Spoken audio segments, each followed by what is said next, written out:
Ato pa kay Tito Jade ang cook. Ano ba ito ang view namin dito? Ang ganda ng view. Tingnan.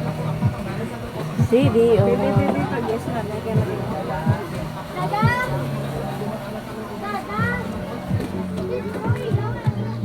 Pakita ko sa inyo yung view. Ayan, oh. Ang ganda ng view dito. Ito yung bundok. Oh, ayan yung bundok. Ang ganda, di ba? Ito ba? Ito sa kabilang side. Ayun. Tapos ito yung swimming pool. Oh. Ayan.